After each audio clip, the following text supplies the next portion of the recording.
Shastri, National Academy for Administration, Missouri, as the Deputy Director Senior in the rank of the Director of Union Ministry. And he was also associated with the International Federation of Red Cross and Red Crescent Societies, and as the senior advisor of the disaster management, and was with the Indian Red Cross National Headquarters in New Delhi. And he has also led a relief team to the Ahmedabad riot victims in March 2002. And it's really our fortune to have Michael Veda Shiromani sir in our campus, even though through a virtual platform. And I'm personally thankful to Disaster Management and Rehabilitation Trust for bringing Michael Veda Shiromani sir into our college. And our hearty welcome on behalf of the family of Youth Red Cross and Internal Quality Assurance Cell and the Disaster Management and Rehabilitation Trust to this program, sir. A very hearty welcome to you. Thank you very much. And my thank you, sir. And my welcome next goes to Dr. our patron and the principal of Sri Ayyappa College for Women, Dr. K.V. Jayashree ma'am, under whose leadership, a leader who leads by example. We have been conducting many many programs over the virtual platform, even during this pandemic time of COVID-19. A very hearty welcome to you, ma'am. Next, my welcome goes to Dr. A. Veliyappan, the program, the YRC program, Youth Red Cross Coordinator and Youth Development Officer of Manoormangan Sundarnar University, Tirunelveli, Tamil Nadu. Another personality, an example for how a leader should be, how a visionary leader should be, how a leader can lead by example. And he's very down to earth, very cooperative, and guiding us and advising us in all our activities as the Youth Red Cross Program Officer. A very hearty welcome to Dr. A. Veliyappan, sir. Thank you, madam. And thank you, sir. And next, my bouquet of welcome goes to Dr. K. Meena, IQAC Coordinator, Sri Ayyappa College for Women. Again, ma'am has been proving her mettle by leading the conduct of many programs over the virtual platform. A very hearty welcome to you, ma'am, too. Next, my welcome goes to our Vice President of the organizing committee and the YRC district organizer of Kanyakumari district, Dr. B. Christodas Williams. Even though sir is not here, it is with the cooperation and encouragement of our district organizer, the YRC of our college has been able to conduct many programs, and a very hearty welcome to you, sir. My welcome also goes to Mrs. A. Suresh Kumar, Secretary of DMRT and one of the organizing secretaries of our webinar series, without whom this day would not have been possible.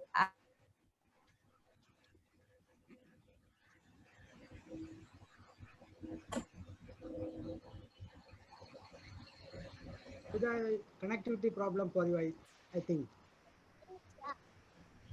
Now it's audible.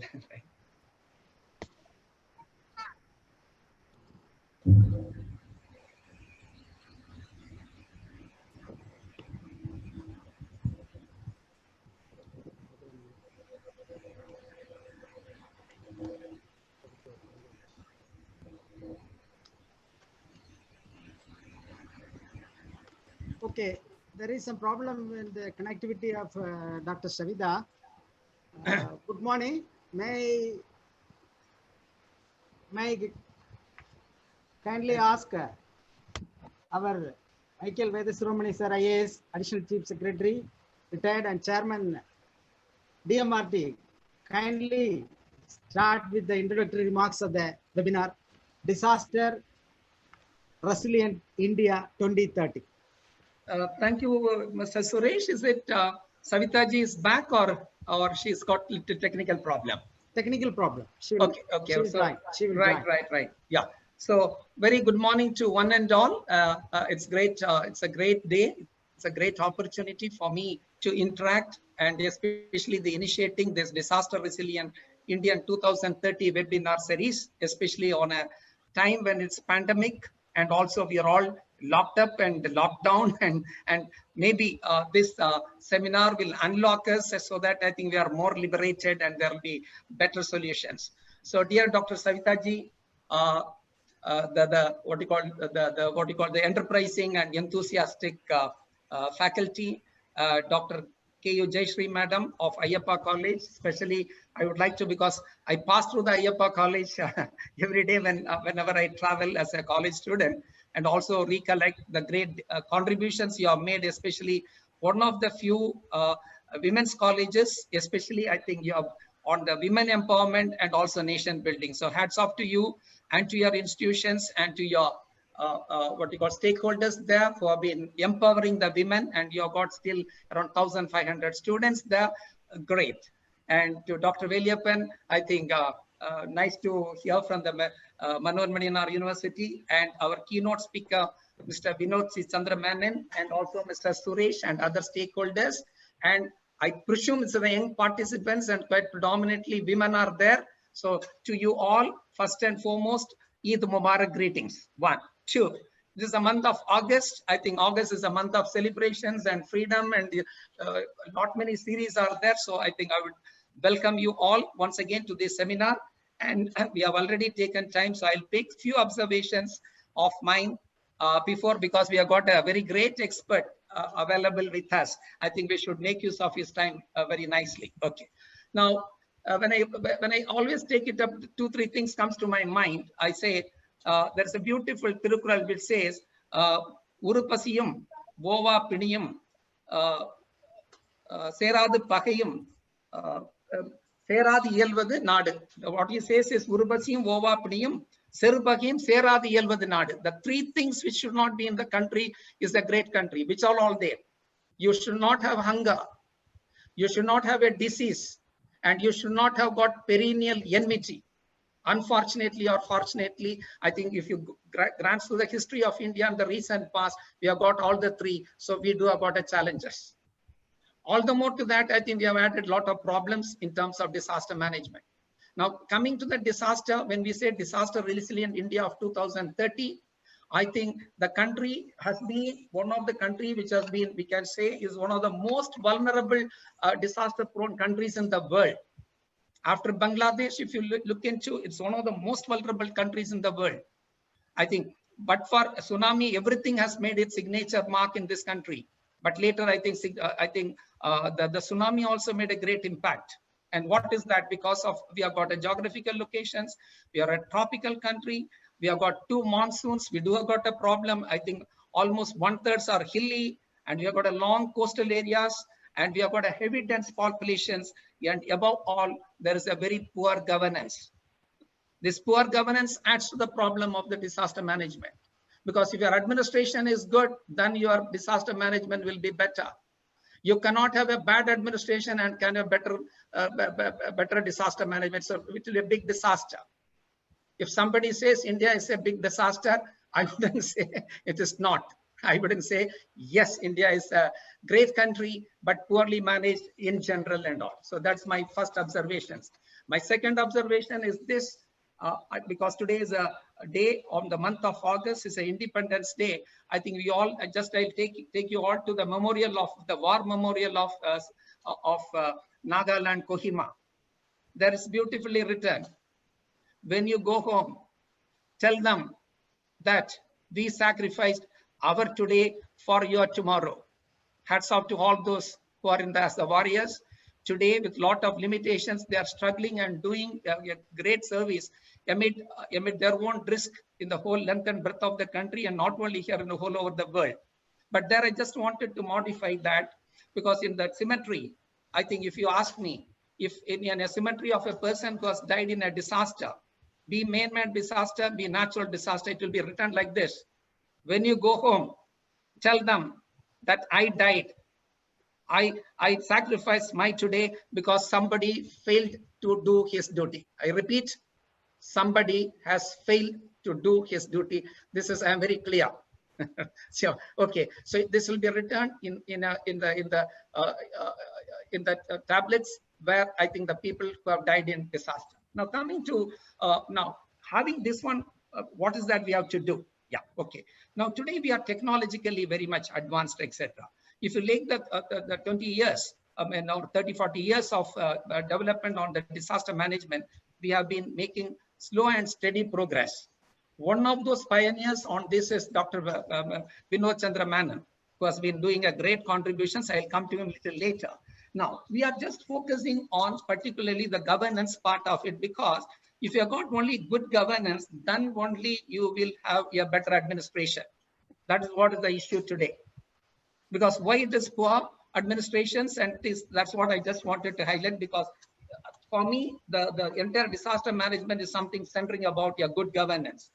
What is that good governance means to us? The good governance to me and to every one of us will be a corruption-free country, a corruption-free, I think, administrations.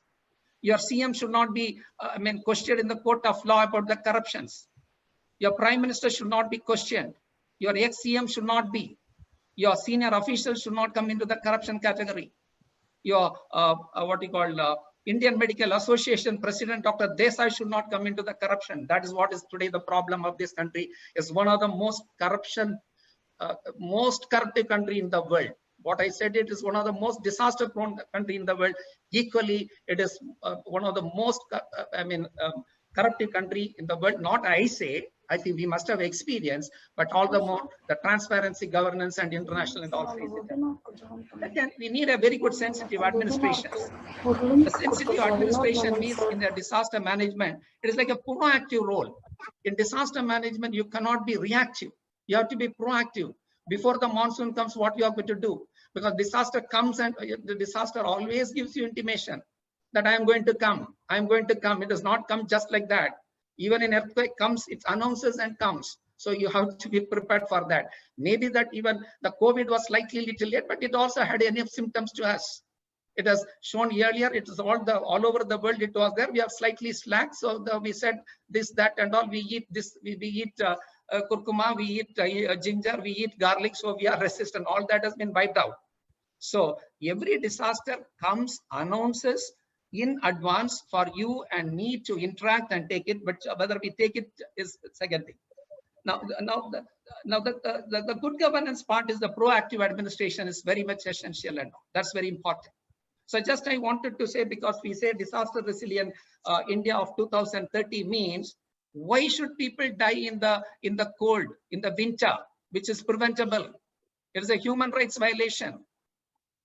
So it is what I am coming to the point, is the insensitive administration, right? Okay. Now there should not be discrimination.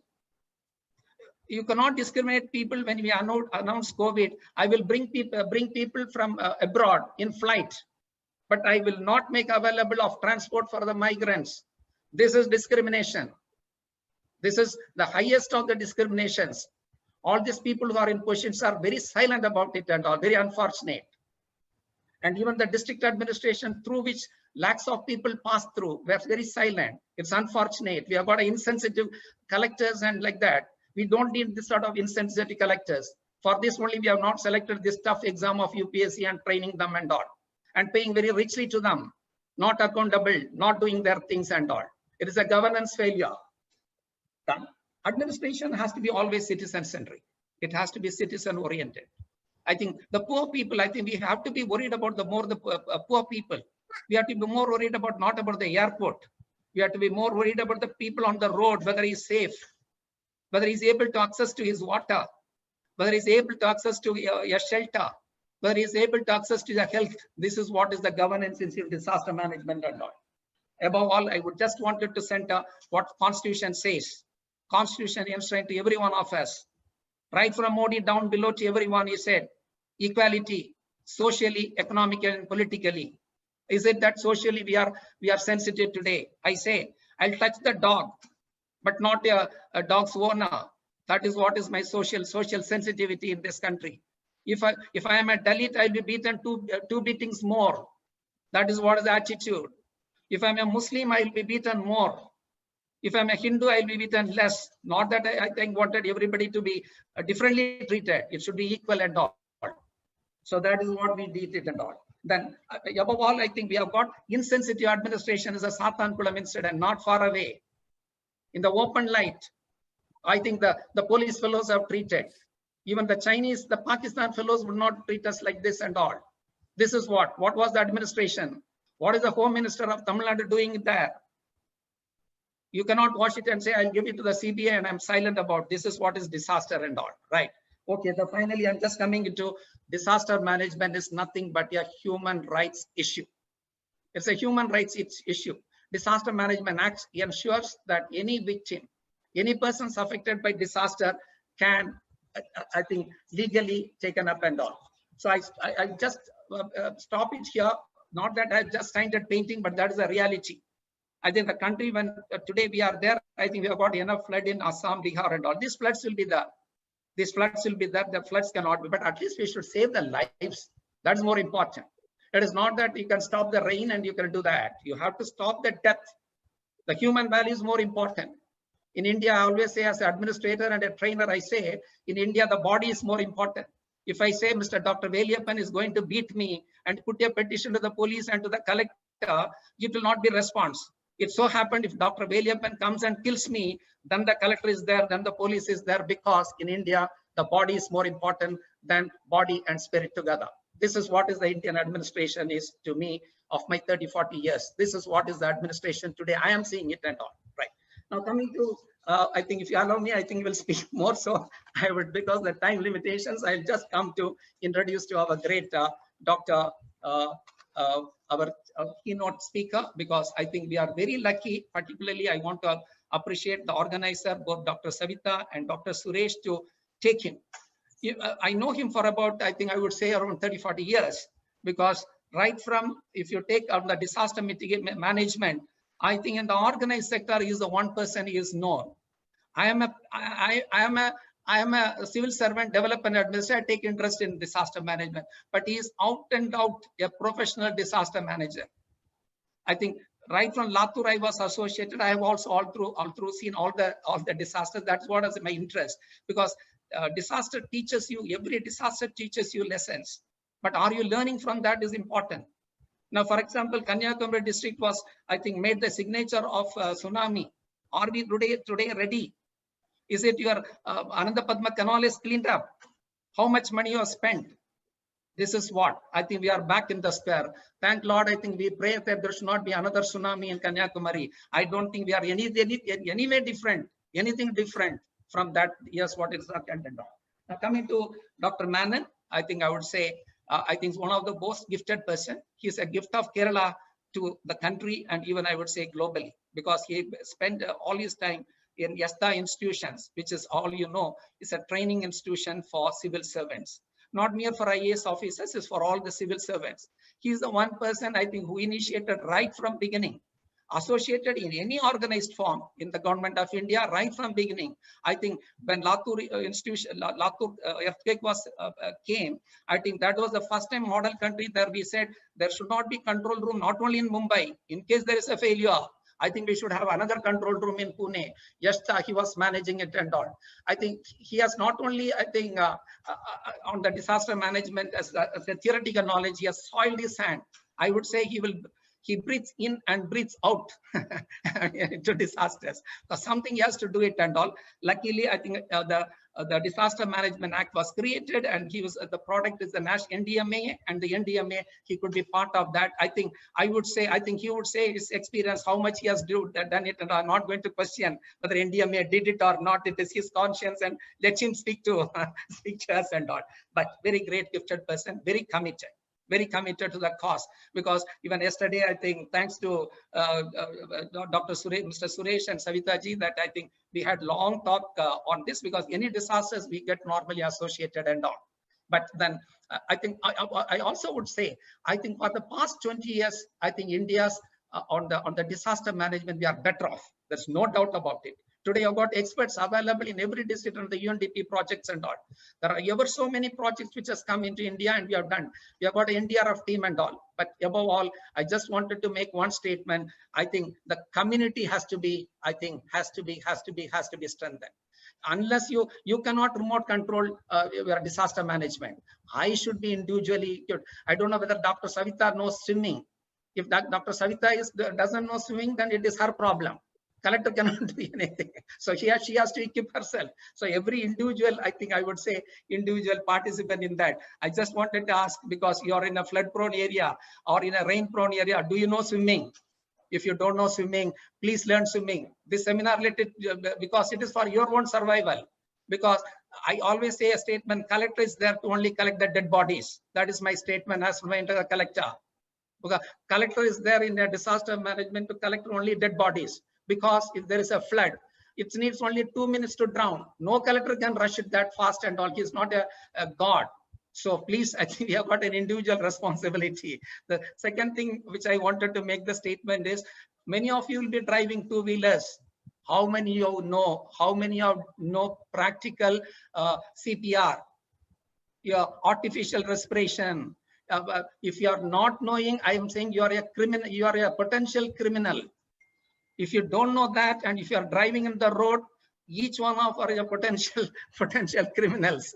So please remember, there are a lot of responsibilities on each one of us in terms of disaster mitigations, because it is not the government's responsibility or Mr. Modi's responsibility. It is each one of us' responsibility to make, empower. And I think skill, survival skills, we need it and all. Hope this seminar, I think, because I see a lot of, I think women, girls are there. I think hope, I think when you are empowered, I think the society is going to be empowered. The family is going to be empowered. I am sure with this seminar, we'll be able to bring lot of, I think I would say, I think empowering of thing and enabling the country, and in the process nation developing. With this introduction, I stop here because we have got a great speaker. So I'll stop here. Thank you very much for this great opportunity. Thank you. Thank you so much, sir. You really set the tempo of the program, and these words came directly from the horse's mouth, and you have all the authority and experience to criticize our system, and we should, as the common citizens of the country, we should take this advice. Like the simple thing, I belong to a place which is surrounded by canals, but to confess, I do not know to swim, and I know a lot of lives are lost every year through drowning. So this is really, you have really set the tempo of the program. Thank you so much, sir, and thank you for being here to guide us and advise us. And now let me invite our principal, ma'am, Dr. K.V. Jayashree, to deliver the presidential address. Ma'am, please.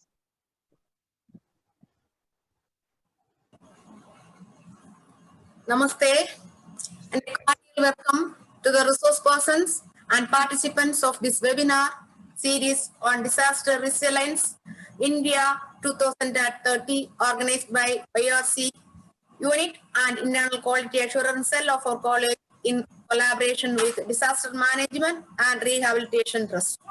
The worldwide outbreak of the corona disease is a source of unexpected stress and adversity for many people, which has also rewritten the rules of upheaval in modern times.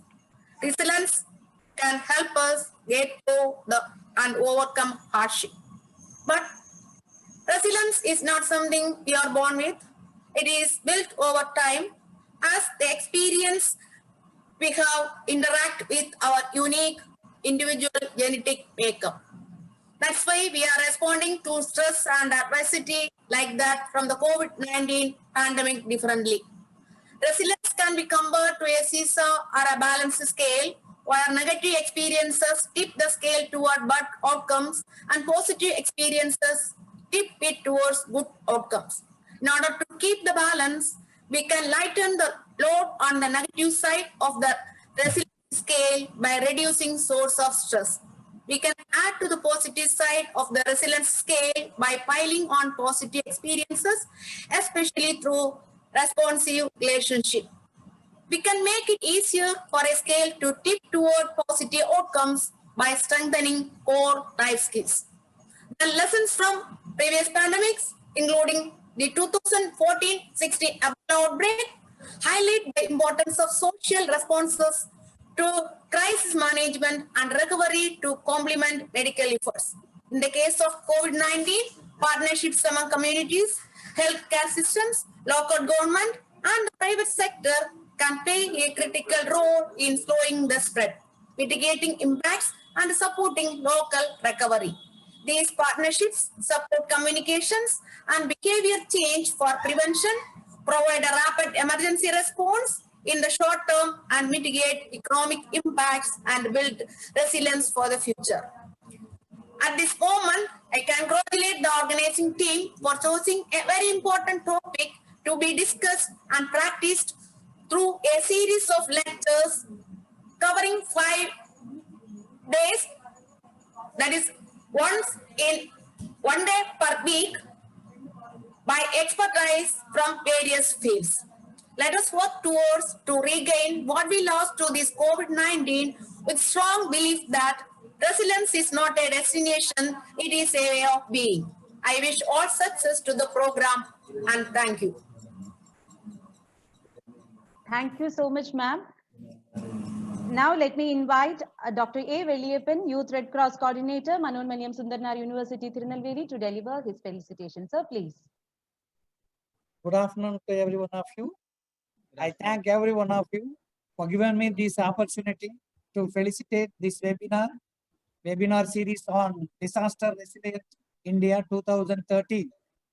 I thank Dr. Jayashree, the principal, and the organizers, YRC and IQAC of Sri Ayyappa College for Women, Nagargovil in association with Disaster Management and Rehabilitation Trust, DMRT. I would like to say very few words regarding this disaster and its management. The Professor Michael Vedasrimurthy have given a very excellent, very elaborative, whatever he is in mind, he expressed through this inaugural address. Really, it's very informative. He spoken about this disaster management. It is everyone's responsibility. Then only we can survive. It is a survival for fittest. I agree with sir, and I hope everyone be aware it the disaster and its management. Everyone we are about the disaster, but how far and how much we implement the plan of disaster management in our day-to-day life experiences. Disaster, it means a sudden or catastrophic or calamity event that caused the serious or lot of damages or destruction to the human community. Every year, sir pointed out, every year we are facing the disasters like flood or drought or cyclone, so many natural disasters and or in the man-made disasters. Even this pandemic, Corona-19, it is also like a disaster. It is a kind of a worldwide crisis, especially the health crisis. And the United Nations and the environmentalists, they saying like this: the environmental health, the animal health, and the human health. These three health are interlinked like a chain. If one chain is affected, same that another problem will be based by somebody else. So this is the thing. Every health should be very conscious. We need to protect. The prevention is better than cure. The well planning is the way to reduce the disaster damages. So that is why we need a very effective planning. If you have the very effective planning, definitely we can reduce the damages of disaster. Everyone knows that we cannot fight against the nature. We cannot fight against the humankind, cannot fight against the nature. We have to accept it, but how we can reduce the disaster management by planning the effective planning. So we need the development, recent era, due to the technological development, we need the development. At the same time, we need the sustainable development. And we need the balance between environment and human population. We need to maintain the population density, the growth of the population also we need to mitigate and minimize. Otherwise, we need to face a lot of disasters. Spreading the diseases also is like a disaster. So in future, some other diseases may come for the humankind. So we need to plan in such a way that, and to prevent the disasters. For I hope some of points I would like to highlight here. So for the first one, foremost primitive and measures is what I feel: identification of the hazard-prone zone. This is the very important. Michael sir rightly pointed out. We have to identify the hazard-prone zone, and we to develop the warning system. Now this is a technological era. As we are slowly, we are developing. So we need to develop the warning system through the network, and we need to develop the afforestation. And if we develop the forest cover area, definitely we can minimize some of the natural disasters. And we need to promote the public awareness and training through the Disaster Management Authority. And we need to give more care about this pre-disaster management and after the post-disaster management in consultation with the management, disaster management authorities, the scientists and planners and other volunteers. We have to join together to overcome the disaster damages. So that is the reason here I would like to highlight that we need the effective planning. Well planning definitely will be very helpful, will reduce the or mitigate the damages from the disasters. So I hope this program definitely it is the enlightened your minds. It is the need of the hour. I hope this series of webinar bring the attitudinal changes among the participants. I congratulate the management, the principal organizers, and DMRT members for their successful effort of this conducting this program.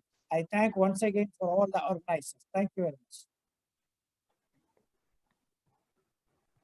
Thank you so much, sir. Within a short period of time, you indeed gave a comprehensive approach to the disaster management. And now we have reached the important session of the day, the keynote address by our distinguished speaker, Mr. Vinod C. Menon, founder member of NDMA Government of India. Michael sir has given us a very touching introduction to the keynote speaker of the day. I would also like to add a little to what he has told in sort of academic point of view. So Professor Vinod C. Menon, he has worked in Yashwantrao Chavan Academy of Development Administration, Pune as Associate Professor in Economics and Planning from 1987 to 1996, and as the Professor and Head of the Center for Disaster Management from 1996 to 2002. So from 2002 to 2005, he worked in UNICEF India Country Office, New Delhi, in charge of the emergency preparedness and response, and coordinated the UNICEF response to the Indian Ocean tsunami in 2004. In 2005, honoring his service in the area of disaster management, Professor Menon was nominated by Dr. Manmohan Singh, our ex-Prime Minister, as the founder member in the National Disaster Management Authority, NDMA, Government of India, with the status of a Union Minister of State from September 2005 to September 2010. In addition to this, he has been a consultant to UNDP, UNESCAPE, UNICEF, ADB, World Bank, GFDRR, Economic Intelligence Unit, international NGOs, national NGOs, state governments, and he has also advised many national governments and state governments. He's on the advisory boards and governing boards of several organizations. He has been invited by UNDP, World Bank to address several international conferences on disaster risk reduction, and has been invited to advise several disaster affected countries.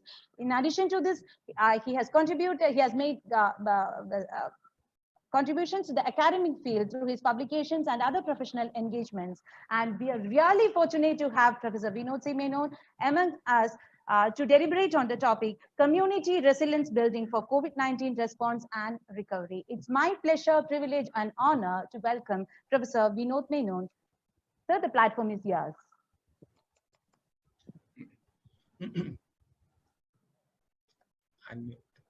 Hello, thank you very much. Very good afternoon to all of you who are actually attending this program from Chennai, from Tirunelveli, and from different parts of the country. And Mr. Michael is there from Thiruvananthapuram, and we are in different parts of the country. And I'm very happy that the Youth Red Cross, the Disaster Management and Rehabilitation Trust, and the Sri Ayyappa College for Women Tirunelveli decided to organize this program as the Disaster Resilient India 2030, a series of webinars to basically create awareness among the young Red Cross volunteers and also the volunteers of the National Service Scheme, young college students who are also worried about what's happening in our country. You're also responding. The Youth Red Cross is responding, and Mr. Veliappan mentioned about this in many of the concepts. So what I would like to do is to really take this opportunity to thank all of you, Mr. Michael Vedshiromani, Mr. Suresh Kumar, Professor Dr. K.V. Jayashree, Dr. Savita, Dr. Claribel Ezekiel, Meena, and all the others, who are organizing, who put in a lot of effort in organizing this event. What I would do is, to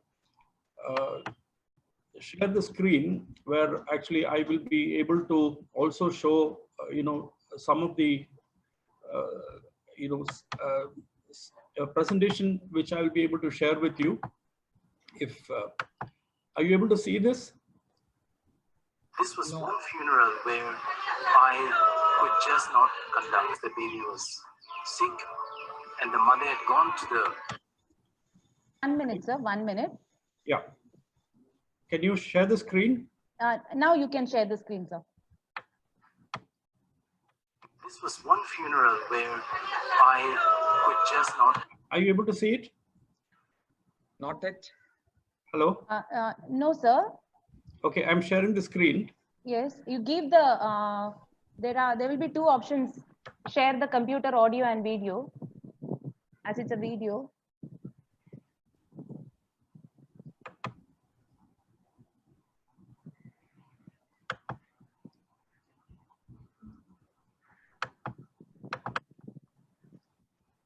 Yes, sir. Are you able to see it?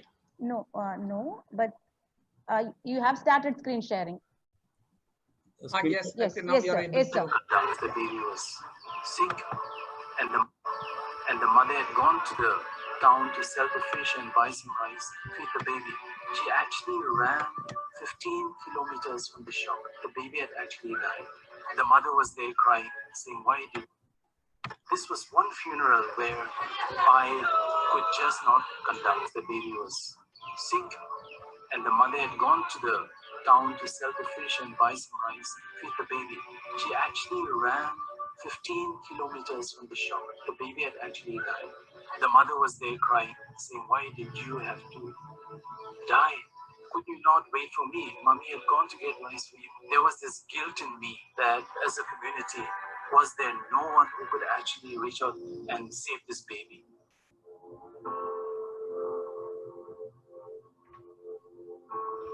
The medical systems weren't functioning, education systems weren't functioning, and so people were living in that kind of pathetic situation. People in these remote places think that you die with the quota, that there's nothing that can be done. There was this little girl, this bandage around her left feet with this bone jutting out. She had been in that condition for 2 years. If there are these small services in these remote places, these surgeries are actually possible. And so we built our own hospital. We built our own bridges for villages across the river to come over and access services.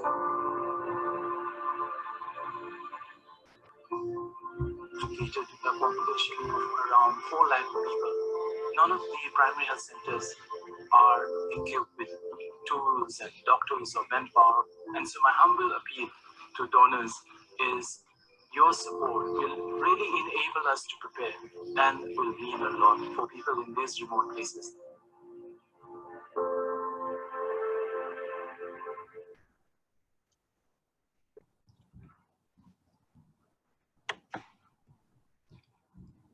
Okay, basically, I wanted to share this with you so that you will be able to understand the importance of community resilience. How do we really look at community resilience? How do we build community resilience? This story which I shared is from Tuan Sang in Nagaland, and Dr. Chinmark Chang, who is actually the person who is speaking, is now working for the people of Nagaland. He's trying to set up primary health centers. He has 7 primary health centers, which the communities have established with his support in Tuan Sang, and very close to the Myanmar, to the Burmese border. And they're working and struggling. And currently, the COVID situation has actually also put a tremendous pressure on a lot of communities. So what we saw about Nagaland is also equally true about Thiruvananthapuram, Tirunelveli, Chennai, Patna, Guwahati, and you name any city, you see that people are running around hunting for hospital beds, hunting for medicines, hunting for blood, hunting for plasma, looking at solutions to save lives. And, we really see that community resilience building for COVID response and recovery is something which we all need to understand that it is a collective responsibility.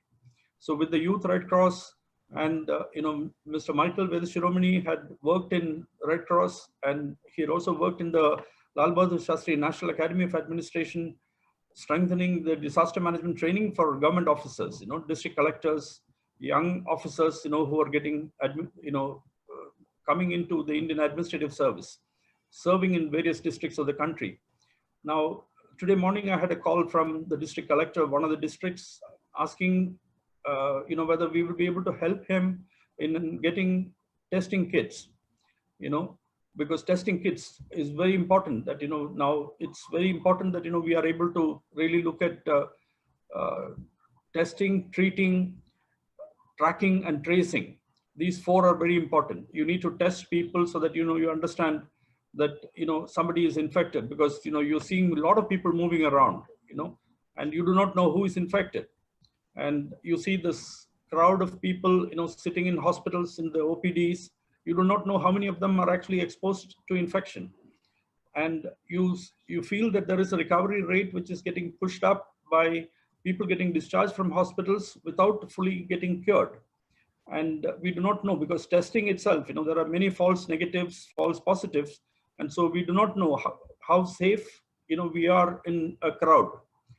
How many people are actually infected? We really do not know. So I think it's very important for us to really look at community resilience building and how do we work with stakeholder groups, support the government, support the college, authorities, support academics, support doctors, engineers, nurses, and civil society organizations, NGOs. It's very important that we all work together. So in terms of my presentation, I would actually like to give you a broad overview of the field of disaster management, and then look at COVID-19, the global, national, state, and district level experiences, and look at resilience as both in terms of multi-hazard resilience and climate change resilience, and then talk a little bit about community resilience building and multi-stakeholder engagement, and finally conclude with the role of youth in resilience building. Okay. So I'll try and rush through this and then take questions from those of you who would like to raise questions. You can also put your questions on the chat box so that, Mr. Michael Vedashiromani will be monitoring that very closely. And we have a panel with, people like Dr. Claribel Ezekiel and, others, who will be able to also contribute in terms of responding to the questions. I'll be happy to take up questions. You can put it up on the chat box, and Mr. Michael Vedashiromani will track it, and then can highlight it towards end. We can take a few questions and then respond to these questions. So we have the definition of disaster in the Disaster Management Act, which we have with us.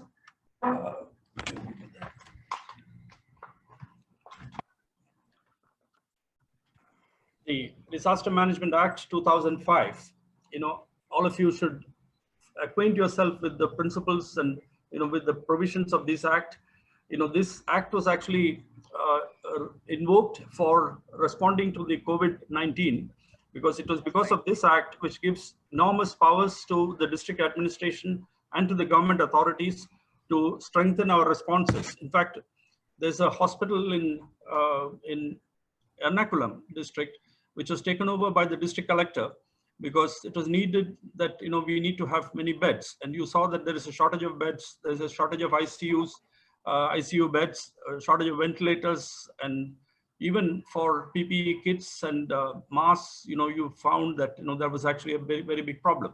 So the definition of disaster is that it is a catastrophe, mishap, calamity, or a grave occurrence in any area arising from natural or man-made causes or by accident or negligence, which result in substantial loss of life or human suffering, or damage to and destruction of property, or damage to or degradation of environment, and is of such a nature or magnitude as to be beyond the coping capacity of the community of the affected areas. And this is the definition of disaster management. It's a very broad definition which covers natural disasters, natural hazards, and also environmental hazards, and also man-made disasters, including terrorism, serial bomb blasts and others, which could also get covered, communal riots and other issues also. So disaster management is defined as a continuous and integrated process of planning, organizing, coordinating, and implementing measures which are necessary or expedient for prevention of danger or threat of any disaster, mitigation or reduction of risk of any disaster or its severity or consequences, capacity building, preparedness to deal with any disaster, prompt response to any threatening disaster situation or disaster, assessing the severity or magnitude of the effects of disaster, evacuation, rescue and relief, rehabilitation and reconstruction. This is again the definition in the Disaster Management Act 2005.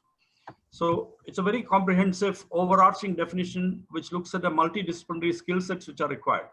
Mr. Michael Vedashiromani has published a source book on disaster management. It covers a lot of areas of disaster management, but disaster management is a field where there are lots of unknowns. And this COVID-19 came up as an unknown, a sudden outbreak which really happened and which affected 215 countries in the world, and it has really devastated economies. It has paralyzed economies. If you really look at some of the economies in African countries, in Central American region, and also in the Pacific, you find that there has been devastating, crippling effects of this disaster on the public health infrastructure, the facilities, and we see also the large numbers of people who have died. In fact, we will be coming into that in terms of looking at that. So in the pre-disaster phase, you have two P's, preparedness and prevention, also called mitigation. So this is in the pre-disaster phase, which we need to prepare ourselves. And we also need to reduce the impact of potential disasters by understanding hazards. And so we can mitigate disasters. So in the post-disaster phase, there are three R's. The first is response, the second is rehabilitation, and the third is recovery. So response essentially means post-disaster relief. Rehabilitation means providing relief camps and also providing restoration of supplies and also reconstruction of buildings, reconstruction of houses, and also bridges which have been damaged, roads which have been washed away, and so on. And finally, recovery. And this is how the disaster management is seen as 5 phases, but at the same time, we know that, we are weak on the pre-disaster phase, on the preparedness and prevention. Mr. Michael Vedashiromani mentioned that in the last, almost 15 years, we've had some improvement because, the Disaster Management Authority was working with the state disaster management authorities, the district disaster management authorities, and with other stakeholders, the civil society organizations, multidisciplinary professionals, and so on. But however, since we are weak in the pre-disaster phase, our response, rehabilitation, and recovery is also very limited. We are handicapped. And we saw that during the COVID. We saw that we did not have enough hospitals. We did not have enough facilities. And even now, we are actually trying to set up labs, laboratories for testing. And today morning, I received a request from one of the district collectors asking for, TrueNAT cartridges for testing. Now, whether it is rapid antigen assay testing or TrueNAT testing, we need to look at testing because that will actually identify the people who are infected and prevent them from infecting others. They will also be treated and they will be able to recover better. So it is necessary that, we understand the need for strengthening our response capacities, rehabilitation, and recovery. And we need to do that as a seamless process. So preparedness is capacity building, like the Red Cross volunteers, the civil defense, the home guards, the NSS, the NCC, the scouts and guides, and local communities, self-help groups, women's groups, youth groups, all of us have to work together.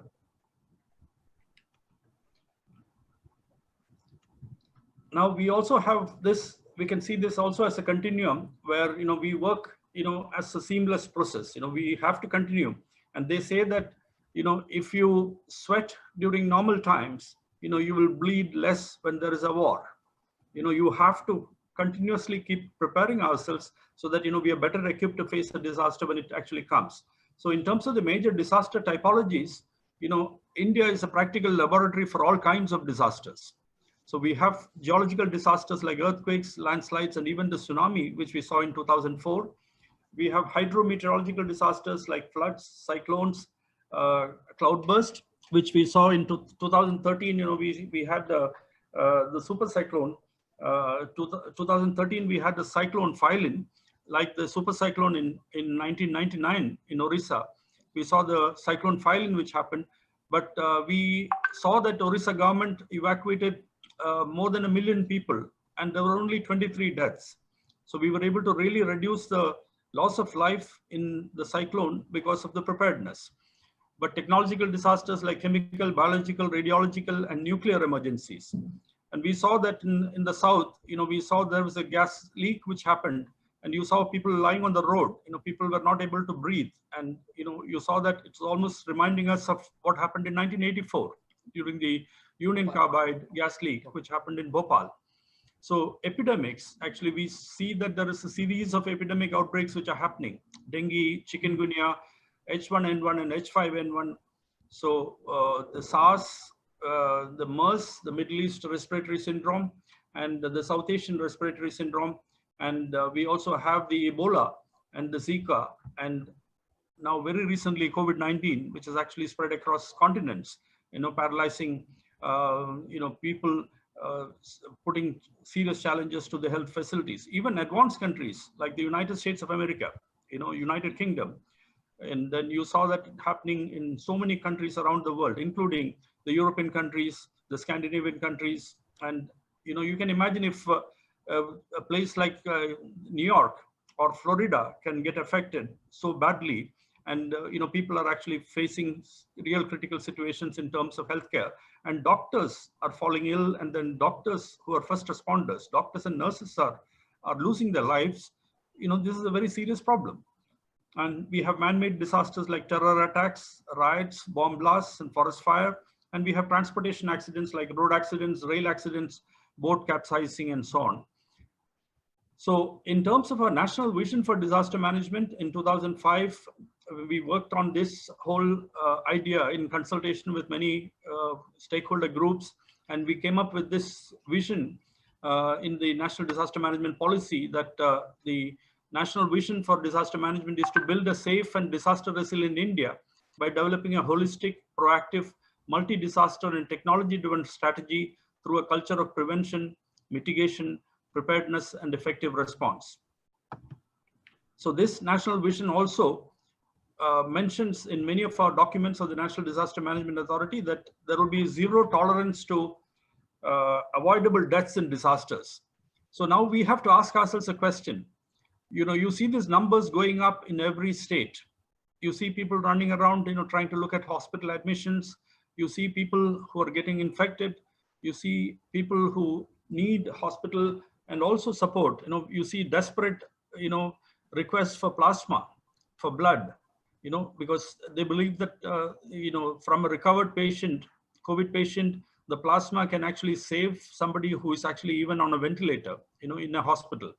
There are also many claims that, you can actually use approaches, like homeo and Ayurveda and many other, remedies which are actually provided by systems of medicine. But most important is that, we need to develop our own immunities, because we do not know exactly how the COVID-19 virus actually affects human organs and our systems. So we need to also know that, zero tolerance to avoidable deaths in disasters. It's very important that we keep that as one of the principles which we need to remember. And do no harm principles and leave no one behind. That is inclusive approach. This is something which is very important. We have to be very inclusive. We must make sure that everybody gets access to healthcare. But we see that, it is extremely difficult. It's very challenging. We do not really see that, our hospital facilities are able to accept, people who are coming from remote villages. Where will they go? Where will they get hospital admission? And will they be able to afford ICU beds and ventilators and, the kind of charges which are there in private hospitals? So these are some of the challenges which we face. And some of the major disasters in India, which we have seen, mentioned about Union Carbide gas leak in Bhopal, 1984, the super cyclone Orissa in 99, Gujarat earthquake in 2001, the Indian Ocean tsunami in 2004, the Kashmir earthquake 2005, the Kosi floods in Bihar in 2008, and the Kashmir floods in 2010, Sikkim earthquake 2011, Cyclone Philin in Orissa 2013, Uttarakhand floods and flash floods, which happened in 2013, Chennai floods 2015, COVID-19 disease outbreak in 2020. And all this means that community resilience is important. We need to build the resilience. And for that, investing in children, investing in youth is very important because they are the future.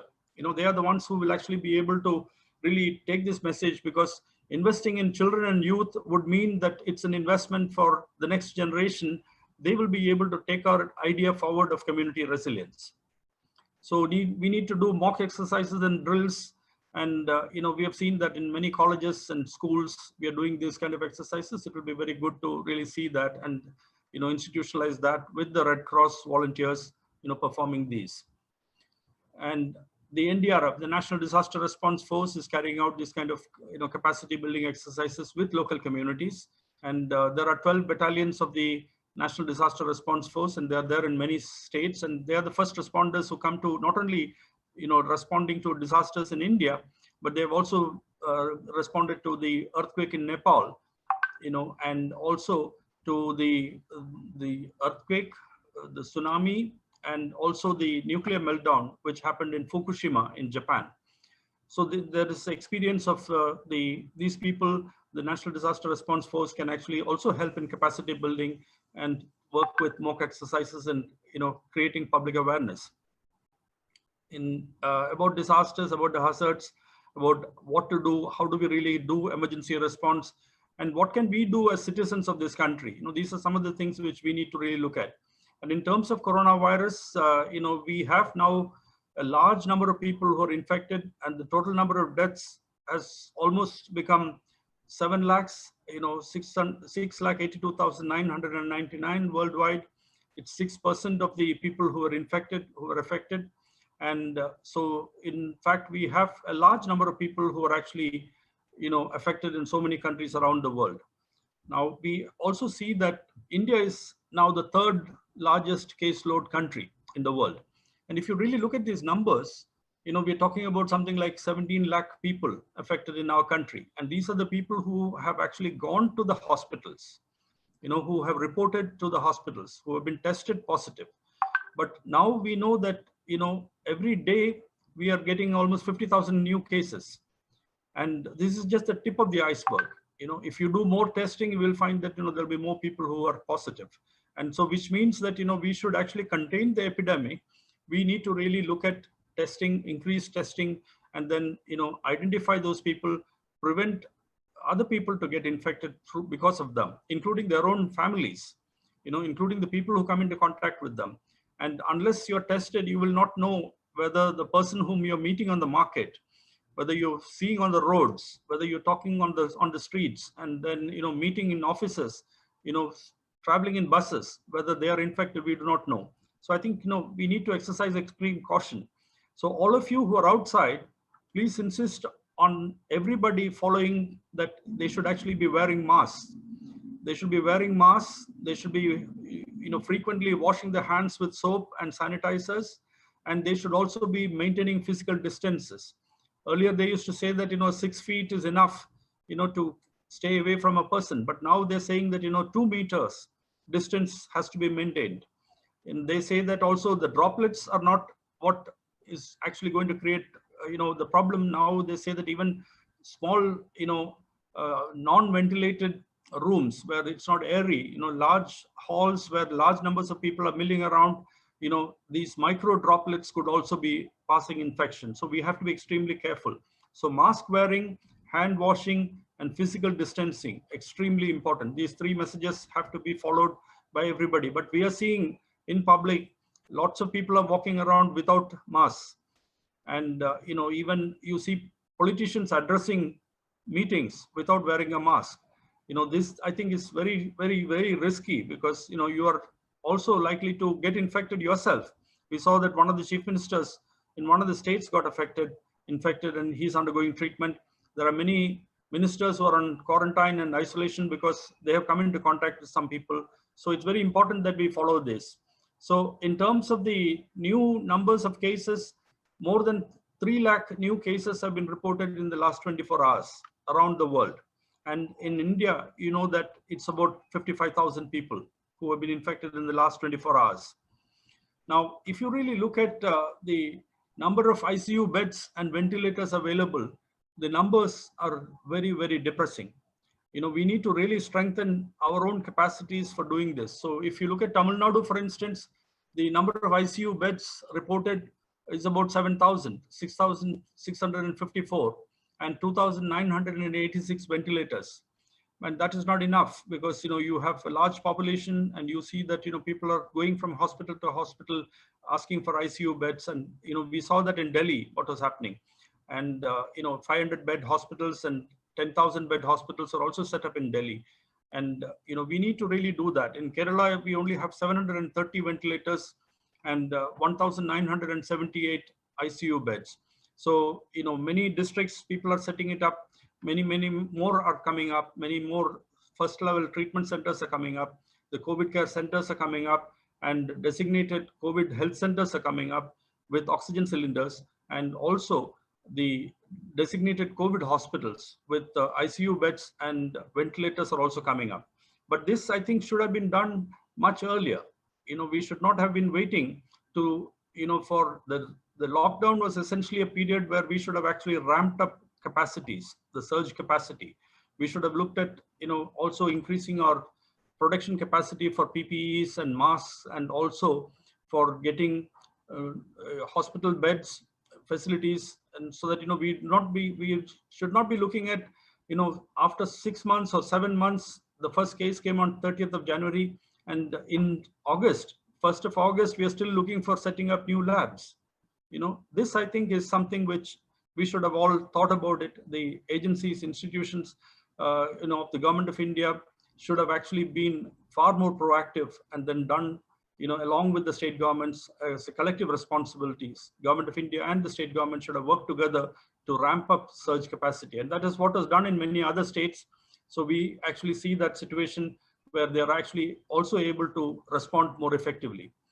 So if you really see this, the increase in numbers, you know, we need to be worrying about what is actually happening. You know, we need to see that. And then many people say that India's death per million is very low.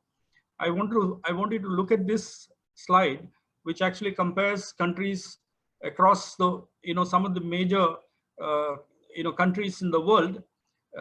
India is actually 26.05 per million deaths per million, 26 deaths per million, compared to 3.35 in China, 5.83 in South Korea, 7.93 in Japan.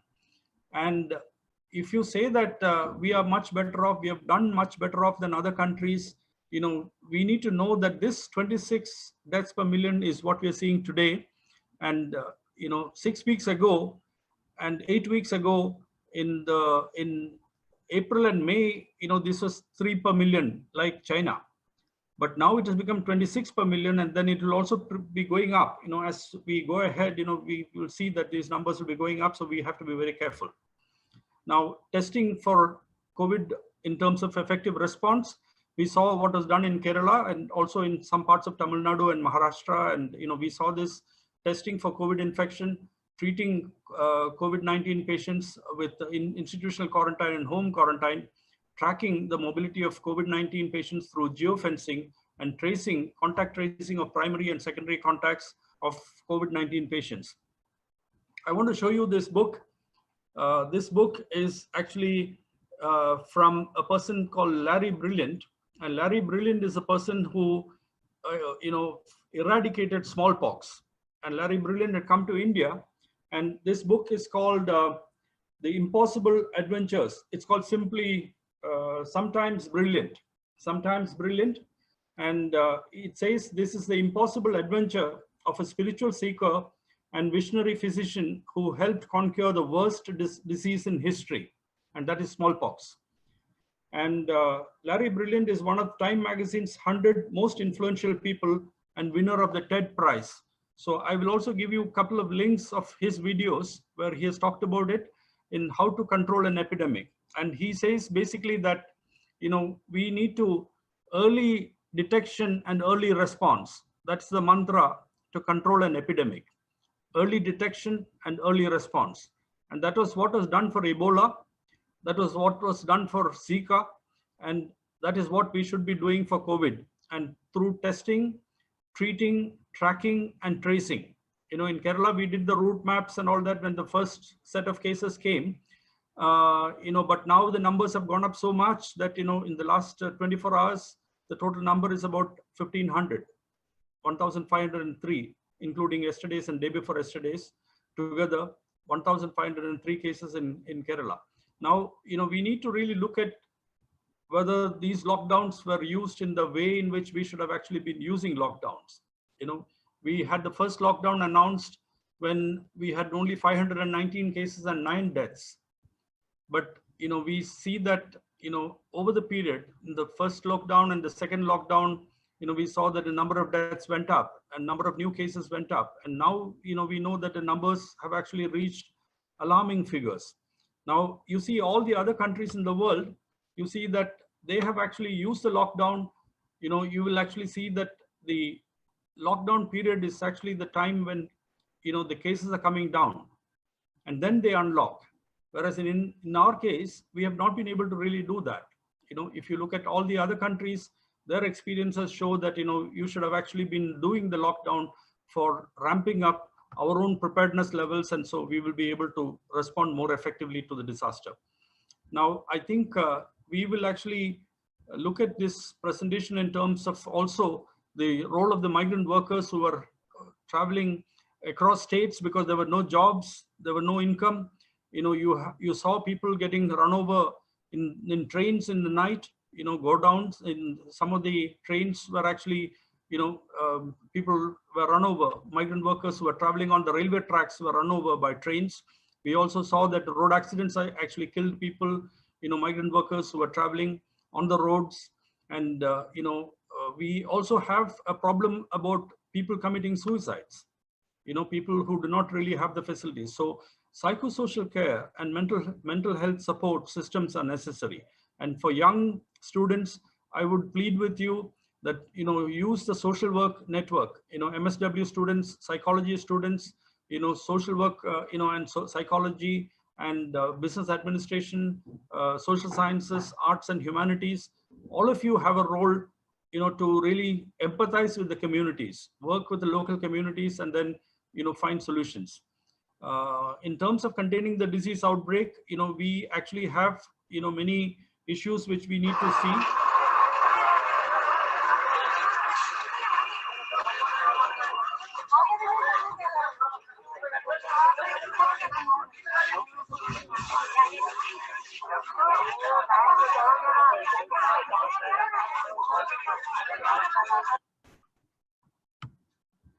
So the important message is this, that, you need to do crowd control.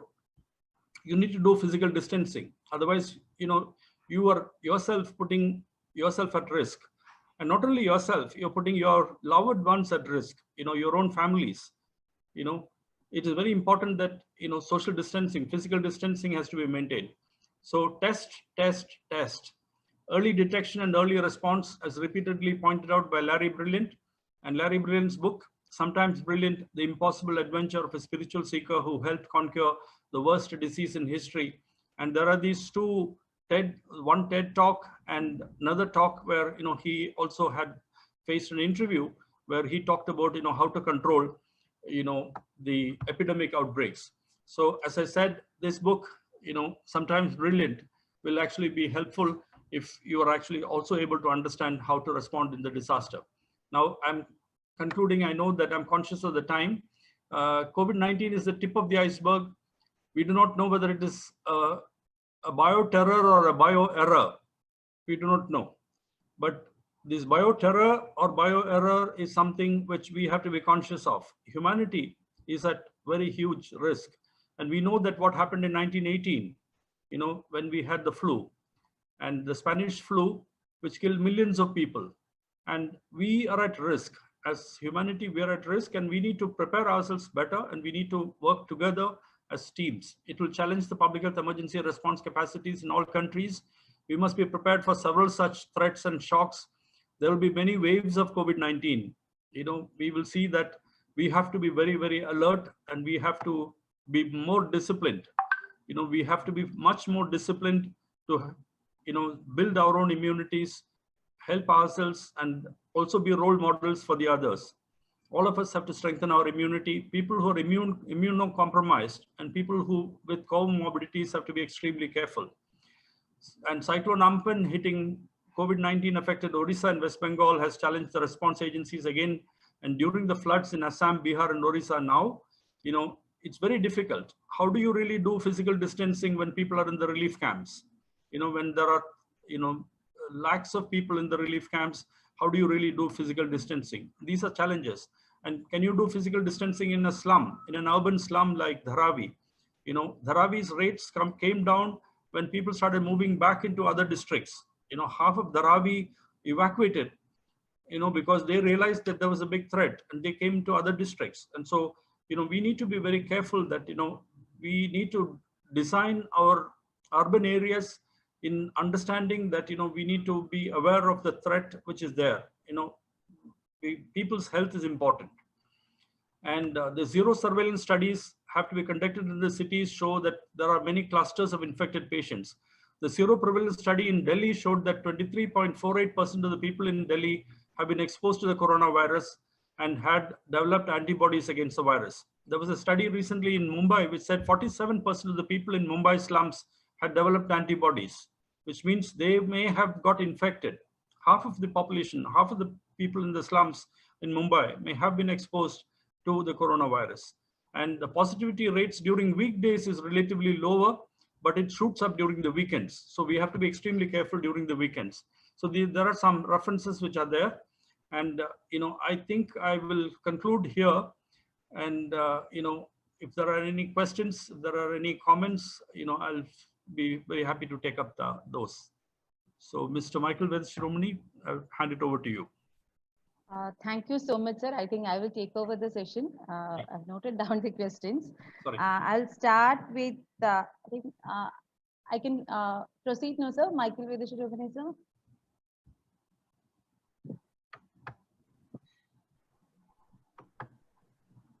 So you are muted. Yeah, you have to unmute yourself, Mr. Michael. Shall I proceed, sir? Yes. Thank you, sir. So we got Professor Vinod Menon, sir, we got very positive responses. I will start with the comment from Pooncharan Manikam. Very useful seminar, clear almost most of our doubts.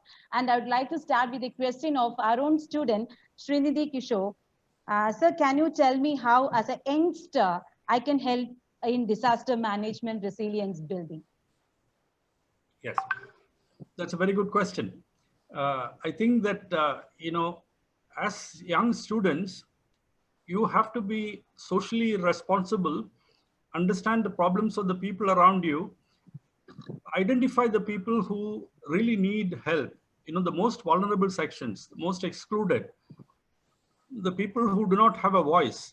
So you'll be able to identify them. It may be elderly people, it may be people who have had kidney dialysis or, had cancer, gone through chemotherapy or radiation, people who may have had organ transplants like a liver transplant or a kidney transplant, people who are, who may have had cardiac problems and had open heart surgeries.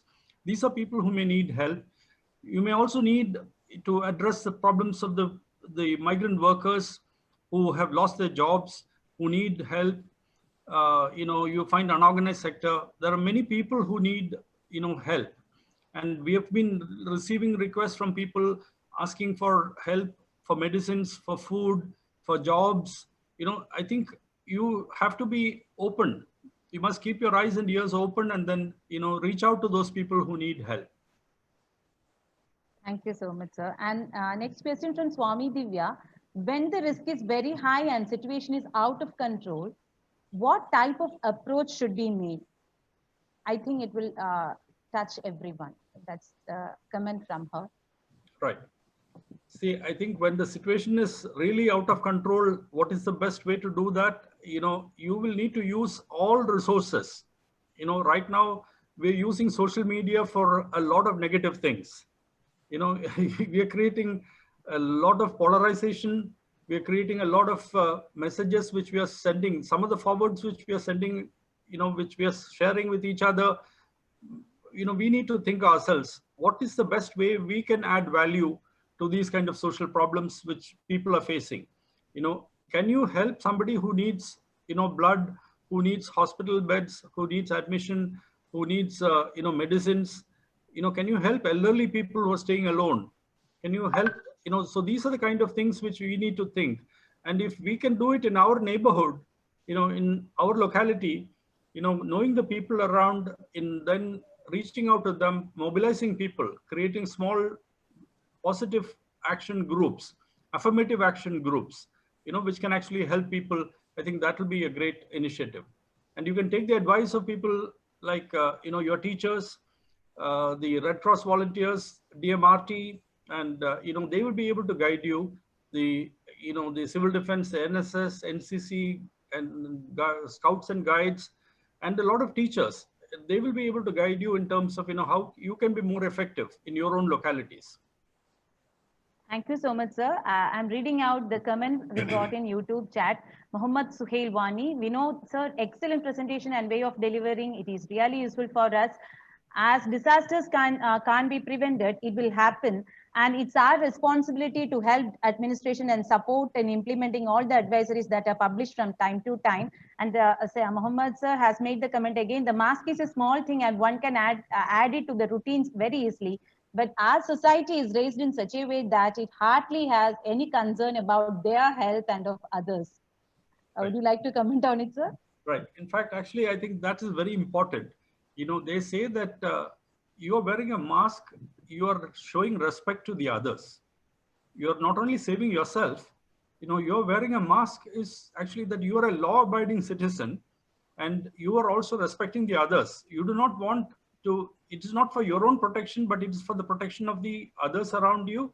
And also that, you know, you are not spreading anything. You do not know whether you are infected, you know. So when you're wearing a mask, you're protecting not only yourself from others, but you're also protecting others from a possible infection which could happen. So I think it's very important, you know, mask wearing should become a part of our culture. Thank you, sir. Pramod Sakarkar, Professor Pramod Sakarkar has made this comment. NAC reports also want disaster cells in college agenda, respected sir, but students are not serious in training on such mock exercises, which for them only. And another question from, not a question, request from Dr. Manish Dilip that, excellent session for me, but I'm also connect with NCC in my college and DM is important subject for NCC cadets. And if possible, I request, ma'am, please share PPT because DM is one of the subject of our syllabus at university level. Okay. And yeah, please go ahead. And in Nagpur, NDRF with state DRF did mock drills in colleges in and around Nagpur. The task of mock drill was fire extinguishing, but before they did all survey on vulnerability on fire. This is again the comment from Pramod Sakarkar, sir. And we have Manjula Ubadhyay, ma'am. Many patients whom we know got treated at home and have recovered, mostly following Ayush Mantralaya guidelines and simply taking paracetamol. What do you have to say about this? See, actually, I think there are many people who say that taking some homeo medicines would also help. There are some people who say that, you know, drinking hot water and, you know, haldi and in milk and ginger and all that will also help. See, it's all our own traditional systems of building immunities. In South, you know, in South India, Tamil Nadu, Kerala and all that, you know, you see that we are using, you know, we heat the water, we boil the water, and then, you know, we put some herbs, you know, and then we drink that water and that develops our own immunities. And we are used to that, you know, even as children, we have been drinking, you know, boiled water and boiled cooled water. And then, you know, we are able to have our own, you know, herbal remedies for many things. So paracetamol is something which can only, hide the fever for some time. It might control the fever, but paracetamol is not a solution only, to be given, but, you might also have to use a mix of technologies, a mix of solutions. Allopathy also is important. You may also need to look at naturopathy, all the treatments, solutions which are available, like Ayurveda, basically developing our own immunities. And I think it's also a question of beliefs. Use your common sense and intuition, your gut feelings. Keep yourself safe, and, try to save others also, and try to give the right advice to the people. Thank you so much, sir. And we have a question from Dr. Naresh Kumar A. Parmar. How does the government do testing of large population in India? Testing is the basic requirement to find out the spread of disease. And another question from Professor Manjula Upadhyay. WHO protocol, which is not successful in animals, is being administered on humans. Please throw some light on this. Yeah, on the first question, how do we really do testing for 138 crore people? And, it is not possible because, testing cartridges are expensive, the reagents are expensive and very limited. So we cannot do it for everybody. But at the same time, we should look at people who have symptoms. Symptomatic people need to be tested, and then, you'll be able to basically identify whether they are, infected, and then you can actually, get them treated. There are some cases of asymptomatic people also getting infected, showing symptoms. Symptoms may be concealed, but then they may be having the infection. So earlier, they used to do what is called cluster testing and pool testing. Cluster testing and pool testing is that, you're in a multi-storied apartment. There are many, many apartments, and then, you do testing, and then, you take the samples, and then you try and see whether, on one floor, you find that there is some positive case. You do not know who is actually infected in that. So you can go down to that particular floor and retest everybody, because if you have some symptoms. So maybe you can do that kind of pool testing to find solutions. So cluster testing is important. And then, in hotspots, where containment zones, where there have been some positive cases identified, you may need to really look at, testing there, so that, other people may have been infected, may have been exposed. So you can actually do that. So in hotspots and containment zones, if you do more testing, you might actually be able to, find more people who are infected and exposed. We have a question from Prabir Kumar Das, sir. Now it is a serious problem in the social stigma with the person affected and the family in the village. So please give some light on this matter as per DM Act. Yes. See, actually, anybody who is, stigmatizing a COVID patient or a COVID, responder is actually doing an illegal offense. You cannot, in fact, in some parts of the country, you saw that doctors were being chased, nurses were being chased by people. And even, an infected doctor's dead body was not allowed to be cremated by the community, by some people, and these are the kind of things which are, related to that stigma, and also the feeling. In fact, in some parts of the country, if you put up a board in a residential area that, so-and-so has COVID, is a COVID-19 patient, the rest of the society, people will say that, we do not want these people to be staying here. Many landlords said doctors and nurses who are working in COVID hospitals should be asked to leave. So these are, related to that stigma, and, we need to be very careful. And then, in the villages, actually, if you have a stigma for a person who is affected, we need to say that actually the message from, the Ministry of Health and Family Welfare is that don't feel stigma towards a person, feel stigma towards the disease. And that stigma to the disease is basically that, you try and do everything possible to contain the spread of the disease, so don't stigmatize the patient. You need to be more sensitive that it is not his fault. He may have been exposed, to infection in crowded places and all that. So it is not his fault, and we cannot blame that person. we have to be more sensitive and then, support such families. Exactly so. And we have another question from Professor Rishad Biham. How can government hospitals in India can work better? Sorry, government? Hospitals in India can work better. Yeah, actually, I think, we need to also understand that there are many government hospitals where some of the doctors are doing outstanding work. We cannot generalize and say that, all government hospitals are bad. In fact, when many people say that, you may get, better support systems in government facilities. Many people prefer to go to government hospitals because they feel that they will not actually be asked to do, a lot of tests and other things unless it is really required. Whereas private hospitals, there is a tendency to really, get, especially if a person is insured. We saw that there were some cases which were challenged by the people, by the relatives of the families. I saw the case of a patient who was charged 2,30,000 rupees for ambulance. And when the family challenged it, it became 1,300 rupees for the ambulance, but the total bill remained 24 lakhs.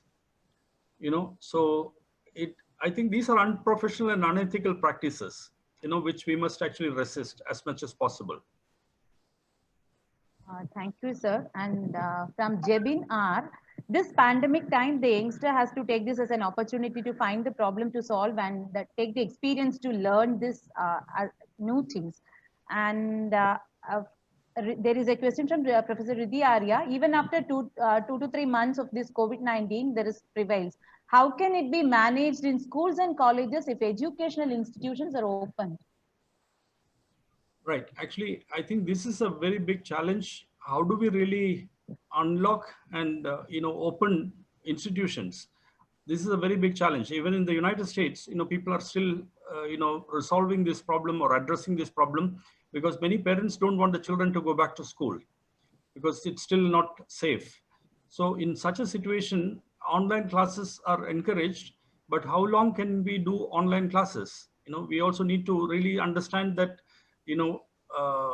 handling, the critical nature of jobs for teachers as well as for, school staff and others, and also for the parents and also for the children, we need to find solutions which are actually amenable to practical problem solving.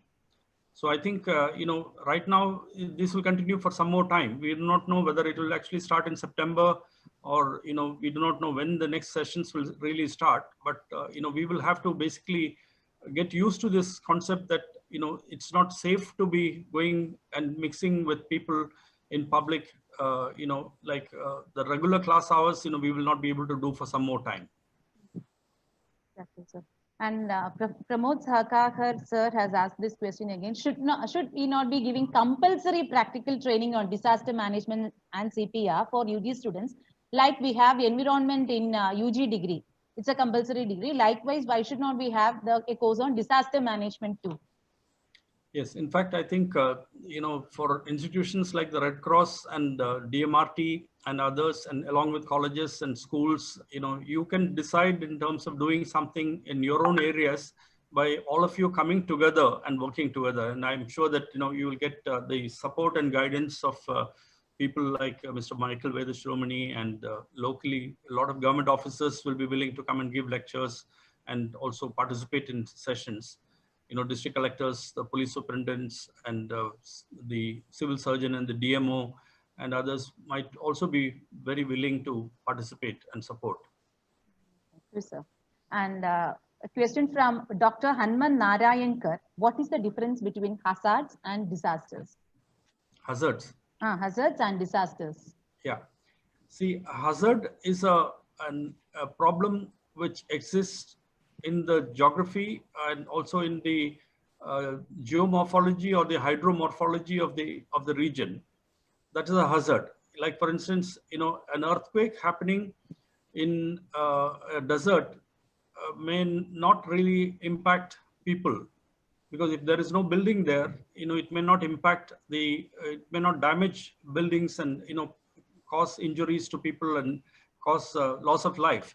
So it becomes a disaster when it starts interfacing with settlements and also with building stock and other things. Otherwise, it is just a hazard. So a hazard can become a disaster if you know that this place is hazard prone.